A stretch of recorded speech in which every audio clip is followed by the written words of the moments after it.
बात बतलाई है। मन प्रसाद मन मन को शुद्ध बनाना। प्रसाद का अर्थ प्रसन्नता और शुद्ध दोनों ही होते हैं। तो यहाँ प्रसाद का अर्थ प्रसन्नता ले सकते हैं, क्योंकि भाव संशुद्धि शब्द आगे पड़ा है, इसलिए मन की प्रसन्नता। मन प्रसाद सौम्यत्वं सौम्य भाव, मन का शीतल भाव, शांतिमय भाव। मन प्रसाद सौम्य मौनम, मन का मौन और मन का निग्रह और अंतःकरण के भावों की अच्छी प्रकार से पवित्रता, ये 5 बात एक प्रकार से मानसिक तप की बतलाई है। मानसिक तप से सारे पाप भस्म हो जाते हैं और उनके मन का संकल्प सिद्ध हो जाता है, उसमें मानसिक सिद्धियां आ जाती है। प्राप्ति प्रकाम इष्ट बसित, जिस चीज की इच्छा करे वो प्राप्त हो जाए, उसका नाम प्राप्ति सिद्धि है। और जो मन में कामना करे वह सिद्ध हो जाए, वो प्रकाम सिद्धि है। और ईश्वर की माफक सृष्टि करने, संकल्प से सृष्टि रचने की योग्यता आ जावे, वो इशित्व है। और दूसरे किसी को अपने बस में कर लेना, वो बसित्व है। ये मानसिक सिद्धि है, किंतु इसका त्याग कर देना चाहिए, नहीं तो मनुष्य इसमें फंस जाता है, तो परमात्मा की प्राप्ति से वंचित रह जाता है। ये सिद्धियां जो है परमार्थ के विषय में विघ्न है। फिर ख्याल करना चाहिए कि मन के में कौन सी प्रसन्नता, सात्विक प्रसन्नता, जो आत्म बुद्धि प्रसादम जिसका वर्णन किया गया है गीता की 18वें अध्याय के 37 के श्लोक में। और ख्याल करना चाहिए ईश्वर की हमारे पर कृपा है, ईश्वर का हमारे पर प्रेम है। इस भाव को लेकर के जो प्रसन्नता होती है, तथा ज्ञान वैराग सदाचार सत्संग स्वाध्याय आदि से जो चित्त में प्रसन्नता होती है, वो मन प्रसाद है। सौम्य भाव जिससे चंद्रमा सौम्य है, ऐसा जो भाव है वो मन का सौम्य भाव है। गिरों के बीच के मां चंद्रमा को सौम्य गिर माना है। वो चंद्रमा जो है ये मन का देवता है, तो इसलिए अपने देवता के समान मन को बनाना। मौनम मुनि का जो भाव है उसको मौन कहते हैं। वाणी का मौन जिससे चुप होना है, इस प्रकार से मन का मौन चुप होना भी है। मन का चुप होना क्या कि संकल्प से रहित होना, या तो परमात्मा के स्वरूप का मनन करना, और दूसरा इसका अर्थ यह कि संकल्प विकल्प से रहित होना, पूर्णा से रहित होना, ये मन का मौन है। और आत्म निग्रह माने आत्मा माने मन, मन का निग्रह, मन को वश में करना। मन को वश में करने के उपाय भगवान ने गीता की 6 अध्याय के 35 के श्लोक के उत्तरार्ध में बतलाया है। अभ्यासेन तु कौन्तेय वैराग्येन च क्रियते। हे कौन्तेय, अभ्यास और वैराग के द्वारा ये मन वश में होता है। तो मन को वश में करना और भाव संशुद्धि जीते तत्वो मानस मुच्यते। और भाव की समक प्रकार से जो पवित्रता है वो भाव संशुद्धि है। मन के भीतर के बीच के मां इनका अत्यंत अभाव हो जाना, काम क्रोध लोभ मोह मद मत्सर और राग द्वेष, अहंकार, अभिमान आदि जितने जो अपने मन के जो अवगुण है इनका अभाव हो जाना, और इसी प्रकार से पापों के जो संस्कार हृदय के में संचित है उन सब का विनाश हो जाना और उत्तम भावों की जागृति हो जानी, ये एक प्रकार से मन का पवित्र हो जाना है।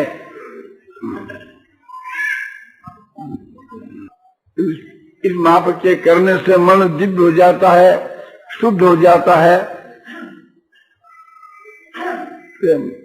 मन का तप है, मन का एक प्रकार से उत्तम भार है, ये आत्मा के कल्याण के में बहुत ही मददकारक है। चौथी जो उन्नति है वो बौद्धिक उन्नति है, बुद्धि विषय की उन्नति। बुद्धि को तीक्ष्ण बनाना, पवित्र बनाना, बुद्धि को स्थिर करना। बुद्धि के अंदर जो मलिनता है वो भगवान के भजन करने से वो मलिनता दूर होती है। तो बुद्धि की जो मलिनता है उसके लिए निष्काम भाव से हम यज्ञ, दान, तप, सेवा आदि कर्म करें तो उससे बुद्धि पवित्र होती है। और बुद्धि में दूसरा जो चंचलता का है वो परमात्मा की ध्यान करने से वो चंचलता का दोष दूर होता है। बुद्धि के बीच में जो आवरण का दोष है उसके दूर करने के लिए सत्संग करना और शास्त्रों का अभ्यास करना, इससे आवरण का नाश होकर के और बुद्धि तीक्ष्ण हो जाती है। बुद्धि को सात्विक बनाना, सात्विक बुद्धि होने से उसमें ज्ञान भी सात्विक होता है, विवेक भी सात्विक होता है। तो बुद्धि के बीच के में जो विवेक और ज्ञान की वृद्धि करना, तीक्ष्ण बनाना और शुद्ध और स्थिर बनाना, ये बुद्धि विषय की उन्नति है। बुद्धि की उन्नति के विषय में भगवान ने गीता की 18वीं अध्याय के 30 के श्लोक में बतलाया है, प्रवृत्तिं च निवृत्तिं च कार्याकार्य भयावहे बंधं मोक्षं च या वेत्ति बुद्धि सा पार्थ सात्विकी।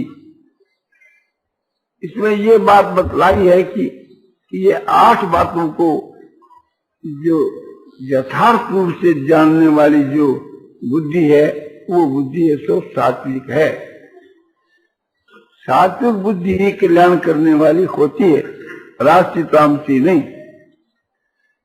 उसमें 8 बात ये बतलाई कि प्रवृत्ति और निवृत्ति, कार्य और अकार्य, भय और अभय, बंध और मोक्ष। जो बुद्धि प्रवृत्ति मार्ग को जानती है, निवृत्ति मार्ग को जानती है और इसको भी जानती है कि गृहस्थाश्रम जो प्रवृत्ति मार्ग है उसमें वास्तव के बीच में निवृत्ति क्या है, और संन्यास आश्रम जो निवृत्ति मार्ग है उसमें प्रवृत्ति क्या है, इस बात को जो यथार्थ रूप से जो बुद्धि जाने वो बुद्धि सात्विक है। संन्यास मार्ग को धारण कर करके के यदि कंचन और कामनी से संबंध रखे, संन्यास मार्ग को धारण कर करके यदि एक प्रकार से मकान और विषय भोगों की सामग्री का संग्रह करे तो वो निवृत्ति के वहां प्रवृत्ति है। और गृहस्थाश्रम जो एक प्रकार से थी प्रवृत्ति मार्ग है, उसके बीच के वहां रह कर करके कंचन और कामनी से, मकान और संपत्ति से, इन सब से ममता रहित होए और आसक्ति रहित होए। जैसे राजा जनक थे तो वो प्रवृत्ति के बीच के निवृत्ति है। इस तत्व को जो जाने कि इन संसार के पदार्थों में, शरीर में और संसार के बीच में जो आसक्ति है, जो करने योग है, वो कर्तव्य है, जो मनुष्य के लिए करने योग शास्त्रों में बतलाया है, वो इसका कर्तव्य है। और जो शास्त्रों में निषेध किया है वो ऐसो अकर्तव्य है। भय और अभय को भी अच्छी तरह समझ करके भय का तो त्याग करना चाहिए और अभय पद के वहां स्थित होना चाहिए। बंध और मोक्ष को समझ करके बंधनों से तो मुक्त होना चाहिए और मोक्ष जो है उसको समझ करके उसे का सेवन करना चाहिए, उसके लिए प्रयत्न करना चाहिए। इस प्रकार की जो बुद्धि है वो बुद्धि सात्विक है। इस प्रकार से उन्नति करनी है, बौद्धिक उन्नति है, बुद्धि विषय की उन्नति है। ऐसे ही जो सात्विक ज्ञान है वो बुद्धि की वृत्ति है, उसका भी संपादन करना चाहिए, जिसका वर्णन गीता की 18वें अध्याय के 20 के श्लोक में बतलाया है। सर्वभूतेषु येनैकं भावमभ्य मिक्षते अविभक्तं विभक्तेषु तज्ज्ञानं विधि सात्विकम्। भगवान अर्जुन को कहते हैं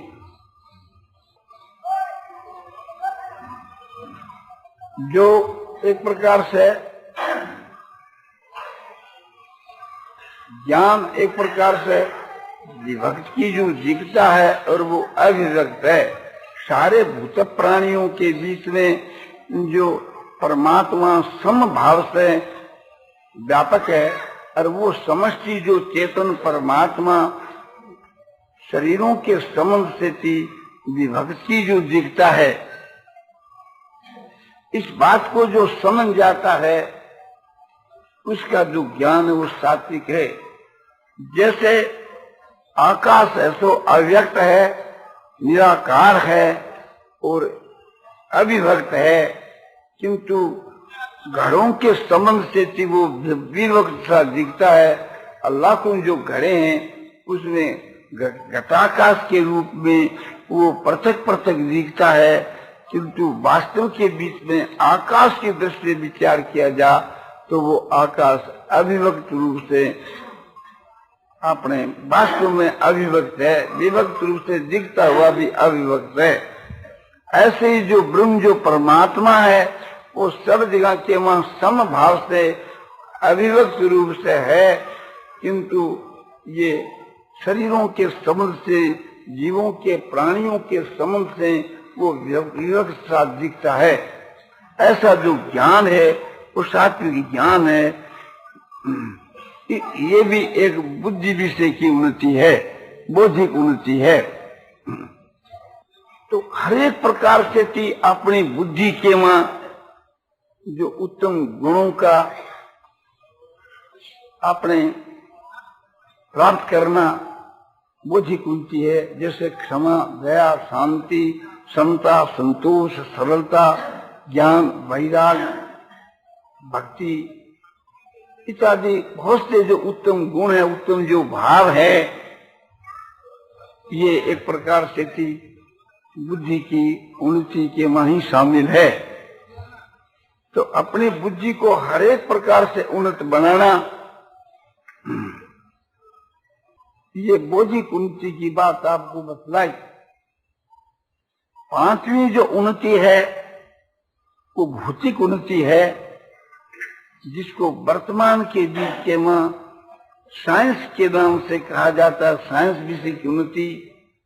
उसको आज लोग विज्ञान भी कहते हैं, किंतु जो शास्त्रों का जो विज्ञान है वो दूसरी चीज है, वो अध्यात्म विषय की चीज है। और भौतिक जो विज्ञान है जिसको हम लोग साइंस कहते हैं, उस विषय की जो उन्नति है ये भौतिक उन्नति है। वर्तमान के मां इस भौतिक उन्नति का कुछ एक रूप दूसरा है, पहले दूसरा ही था और बहुत बड़ा चढ़ा था। वर्तमान की जो भौतिक उन्नति है या एक प्रकार से थी, उसके आगे कुछ भी नहीं है। जैसे आज हम वायुयानों को देखते हैं, आकाश के वहां उड़ते हैं वायुयान, किंतु उस जमाने में जो उन्नति थी, त्रेता युग के बीच में, द्वापर युग के बीच में बहुत भारी उन्नति थी और सतयुग में तो उससे भी ज्यादा थी। देवता लोग तो विमानों में ही चलते थे और द्वापर युग के बीच के वहां जो है पुष्पक नाम का विमान जो है कुबेर के था, उसको रावण एक प्रकार से जीत करके ले आया था। और उसी विमान के वहां बैठ करके भगवान श्री रामचंद्र जी महाराज अयोध्या को गए थे और भी समय समय के ऊपर उस विमान से काम लिया करते थे। ये बात जो है वाल्मीकि रामायण के वहां उत्तरकांड में आती है और पद्म पुराण के वहां भी ये बात आती है। और ख्याल करना चाहिए, वाल्मीकि रामायण के सुंदरकांड के वहां बताया है कि हनुमान जी जब सीता की खोज करने के लिए गए थे तो इस पुष्पक विमान के वहां कई दिन उन्होंने विचरण किया। इतना बड़ा ये वायुयान था। उसी विमान में भी बगीचा लगा हुआ है। ख्याल करना चाहिए कि करोड़ों बांदर उस वायुयान के वहां बैठ करके लंका से अयोध्या को आए थे। वहां तो बताएं कि करोड़ों क्या अरब खरब पदम कितने बांदर थे, उसका कोई पूरा बतला ही नहीं सकता। आज यदि विचार किया जाए तो अपने हिंदुस्तान के वहां जितने वायुयान मिलते हैं, सारे वायुयान भी उतने बांदरों का वहन नहीं कर सकते। इसी प्रकार से थी द्वापर युग के वहां भी वायुयान थे, जिसकी चर्चा महाभारत में आती है। राजा साल्व के एक वायुयान था जिसका नाम शोभनगर था। राजा साल्व जो है एक समय के बीच के वहां द्वारका पर चढ़ाई की थी। उस वक्त में वहां भगवान नहीं थे, किंतु प्रद्युम्न आदि ने उसे सालों से युद्ध कर करके और वायुयान को लौटा दिया था। फिर भगवान के आने के ऊपर भगवान उस राजा सालों पर चढ़ाई की और उसके साथ में युद्ध किया और उस वायुयान को बाण से काट करके समुद्र में गिरा दिया था। राजा सालों बड़ा मायावी माया को जानने वाला था और बहुत ही एक प्रकार से बलवान था। उसकी सारी सेना उस वायुयान में रहा करती थी और वो वायुयान में बैठ करके युद्ध किया करता था। वह वायुयान आकाश के वहां भी उड़ता था, भूमि पर भी चलता था और वृक्षों के ऊपर, पहाड़ों के ऊपर भी चलता था।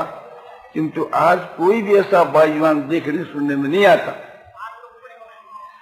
और उसके बीच के वहां समझो कि राजा की सारी युद्ध की सामग्री और सेना निवास करती थी, जो आज सैकड़ी वायुयान मिलकर के भी उतना समझो कि संग्रह ढो नहीं सके। एक वायुयान की बात क्या, हर एक बात के बीच के हम आप विचार करके देखो, उस वक्त की जो भौतिक उन्नति थी वो वर्तमान के मां उसके मुकाबले में शतांश भी नहीं है। आपको ख्याल करना चाहिए, आजकल के समय के लोग ऐसा विचार करते हैं कि वर्तमान के मां अमेरिका रूस वालों ने ऐसे अणु बम निकाले हैं, एक बम के डालने से लाखों आदमी मर जाते हैं, और कई बम डाल देने तो हिंदुस्तान को भी एकदम नष्ट भ्रष्ट कर देते हैं। ऐसे एक प्रकार से उनके पास में अणु बम है। हम कहते हैं कि कुछ भी नहीं, पूर्व के बीच के मां जो अस्त्र शस्त्र थे और उनकी जो योग्यता की तरफ ख्याल किया जाए तो एक आश्चर्यजनक योग्यता थी। ख्याल करिए, जैसे ब्रह्मा विष्णु महेश है, महेश का जो शस्त्र है उसका नाम पाशुपत है, और ब्रह्मा का जो एक प्रकार से शस्त्र था वो ब्रह्मास्त्र, और विष्णु का जो अस्त्र है उसका नाम नारायण अस्त्र। ये एक एक अस्त्र जो है त्रिलोकी को भस्म कर सकता है, ऐसी इनके मां सामर्थ्य है। आपको ख्याल रहे, महाभारत के मां लिखा है कि जब अर्जुन एक प्रकार से वनवास को गया था, उस समय के मां शिवजी के साथ में भयंकर युद्ध हुआ। उस युद्ध के बीच के मां अर्जुन हार गया,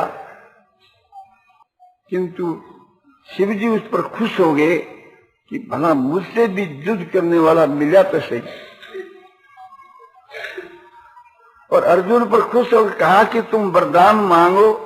तो अर्जुन ने कहा कि आपके पास में जो पाशुपत अस्त्र है ये मुझको दे।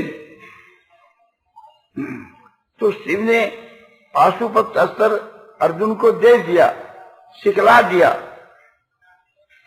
और ये कह दिया इसको चलाना नहीं, ये तुम्हारे पास में रहेगा तो तुम्हारी आत्मा की रक्षा इससे होगी। मैं जब महाप्रलय होती है तब चलाता हूं, इसको चलाने से तीनों लोग भस्म हो जाते हैं, इस वास्ते तुम अपने पास ही रखना। ख्याल करना चाहिए, महाभारत के द्रोण पर्व में लिखा है,